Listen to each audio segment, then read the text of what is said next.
우리 일상의 큰 부분을 차지하고 있는 대중교통. 대중교통 사고와 그에 따른 사상자는 매년 꾸준히 발생하고 있는데요. 언제 어디에서 일어날지 알 수 없는 대중교통 사고.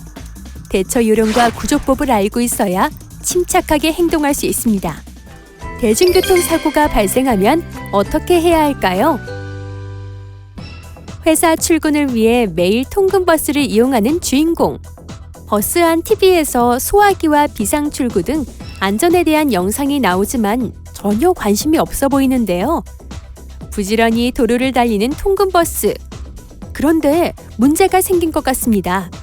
주인공도 뭔가 이상한 것을 느낀 듯한데 버스 안에 순식간에 차오르기 시작하는 연기. 이런 긴급 상황에 어떻게 대처해야 할까요? 버스 사고 발생 시 대처 요령.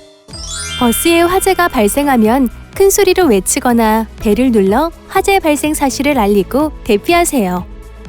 이때 즉시 119에 신고하세요.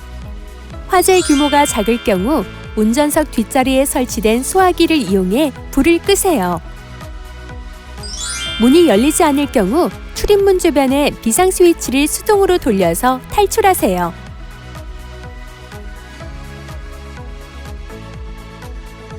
출입문이 찌그러지거나 무언가로 막혀서 나갈 수 없다면 비상망치를 이용해 창문을 깨서 탈출하세요.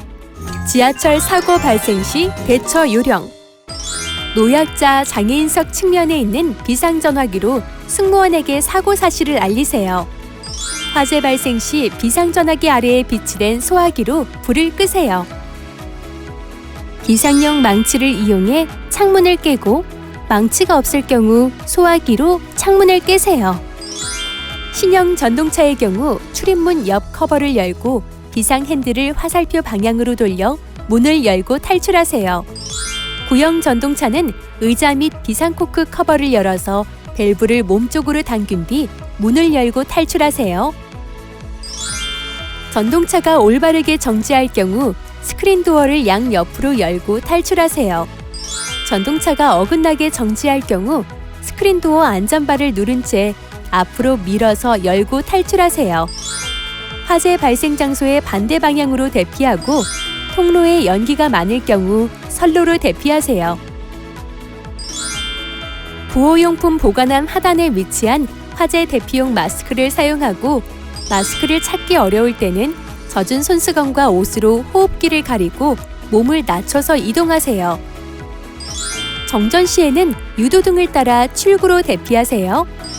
대피할 때는 침착하고 질서 있게 이동하는 것이 중요한데요.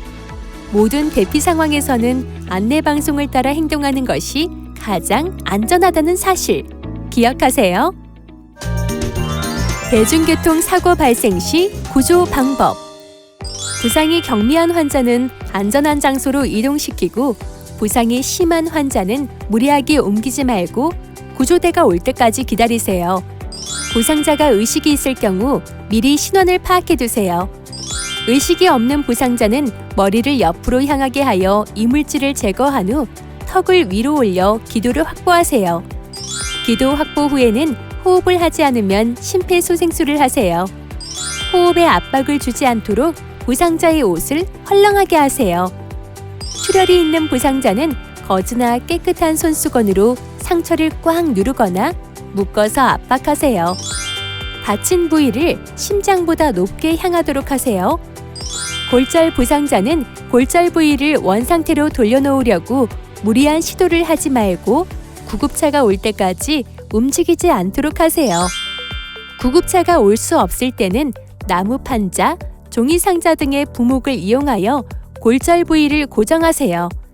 이때 다친 부위의 뼈보다 긴 부목을 사용해야 합니다. 대중교통 사고 대처 요령과 구조 방법. 더 큰 피해를 막을 수 있습니다.